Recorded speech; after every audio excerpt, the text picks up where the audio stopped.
Okay, let's go over the proper way to do a kegel, or what I like to say is a pelvic floor connection, and just knowing where this muscle system is in space, whether it's up and closed or whether it's relaxed and open. Both directions, the contraction and the lift, as well as the letting go and the release and the lengthening, are both equally as important. And that's why I tend to not like to use the word kegel, because most of the time our brain goes to thinking, oh gosh, my pelvic floor is weak, I need to squeeze it, kegel, kegel, kegel. But actually that can be working against you. So make sure that if you do have any pelvic floor concerns, you consult with a professional who can help you decide in your body what's appropriate. But let me show you how to just reconnect with that area. So I'm sitting up on a yoga block, just so I'm a little bit higher in the back and my knees are relaxed. And so what I want you to feel for, what I want you to imagine is first just sense, okay, my pelvic floor, my perineum is on the yoga block, right? I can kind of I feel my sit bones, like I'm bringing my brain into that area of my body. Now, what a pelvic floor lift or a kegel feels like, you can think of it in a couple of different ways. I like to imagine a marble, a little tiny marble, in my vaginal canal, and I am closing around that marble, and then I am gently lifting that marble up kind of behind my belly button. That center line, it almost feels also like you're drawing a tampon up and in, or you can imagine it, some visuals that are used a lot are a jellyfish, this type of motion, right? Closing and coming up. And the reason for that is because it's not just a close and a release, and it's also not a huge suction, suction, suction, suction.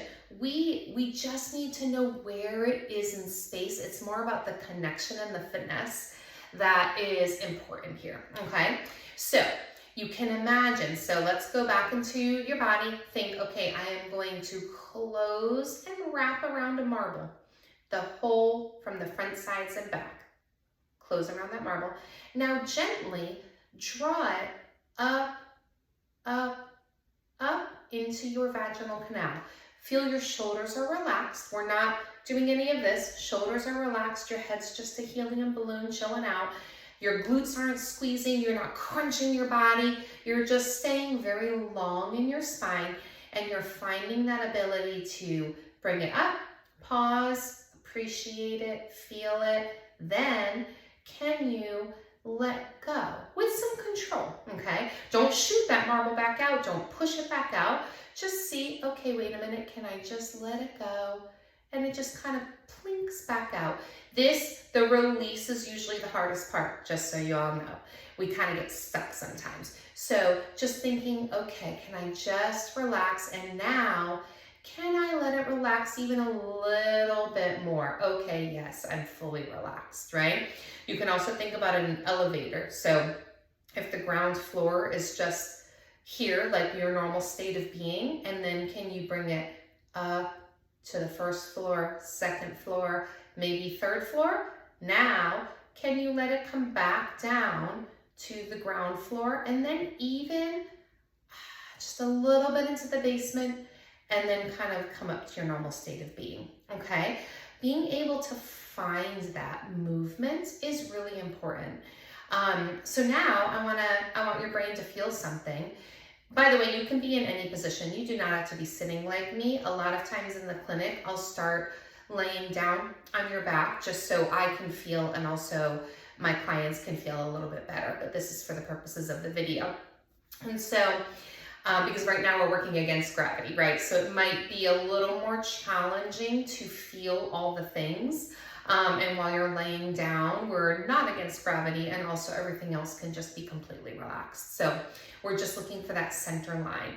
Okay, so now I want you to just feel what it feels like to imagine that marble back by your tailbone in your anal canal, kind of like you're stopping a fart. Okay, see if you can just sense that Okay, squeeze back there, maybe up, up, up, and pause at the top, appreciate it, and then just be able to let it go, okay? Now, I want you to feel what it feels like to find a marble in the front, right behind your pubic bone, by your urethra, where you pee from. So a little marble in the front. See if you can find that little marble and close around it. And now come up, up, up. Remember that pubic bone feeling right behind that pubic bone. And then let that back go. The reason why I was showing you that is the pelvic floor doesn't work like that in isolation. But a lot of times women, men too, we're more dominant in one part of the pelvic floor or another, okay? It can be side to side, it can be front to back. Many times postpartum, we're very dominant in the back because we're very used to squeezing our glutes and hanging on. Usually we have some tightness in the back part of that pelvic floor based on the way our pelvis shifts for pregnancy and birth. So we want to make sure we know what that feels like to have the pubic bone involved. And if you think about it, I'll do it on my black shirt or blue shirt so you can see, but you want your pelvic floor when you're closing around that marble to make sure, if it's like a clock, you're squeezing 9 o'clock to 3 o'clock and also 12 o'clock to 6 o'clock, okay? It almost feels like a little nod of the pubic bone. So make sure that we're just not leaving that front part just hanging out. And again, there are many different ways that we can facilitate this and work on this connection and strength and foundation. But right now, for the purpose of this video, I just want you to be able to just feel and connect and know what we're going for. So try it again, the whole kit and caboodle, right? So we are going to vaginal canal, marble, okay? But remembering pubic bone nod as well as everything else. So start nice and relaxed and just see, okay, can I close around a marble? Now, can I draw that marble gently up into my vaginal canal, behind my belly button, that center line? Your abs should be very relaxed, your shoulders should be relaxed, your glutes should be relaxed.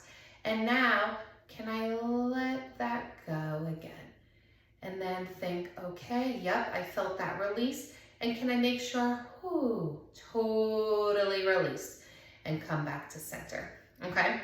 So this is just for connection to know where your pelvic floor is in space, what is happening down there. A lot of times because the pelvic floor is a part of your pressure control system, so a lot of times we get into habits where we are pushing downward into pelvis, and that can lead to some problems. So just kind of knowing, a lot of times in the clinic, I'll say, okay, close your holes, right? So before we do something, just thinking, okay, let me just make sure, oh yeah, okay, I'm engaged. What it also feels like is your, the front of your pelvis kind of drawing together, okay? Like closing like a book. So this beginning phase is just closing the feedback loop of your brain, knowing where things are in space. And then, but the reason why Kegels in isolation don't work is because, they don't always work, is because your pelvic floor is a part of your deep core system. So we need to train it as a part of that system. If we just sit here and we're like, oh yeah, okay, I got it up, got it down, that does not translate into any function, running, jumping, any of these things. So this is just that beginning phase of awareness, okay? And in the next video, I want to show you what it feels like with your breath. We're going to do a core breath.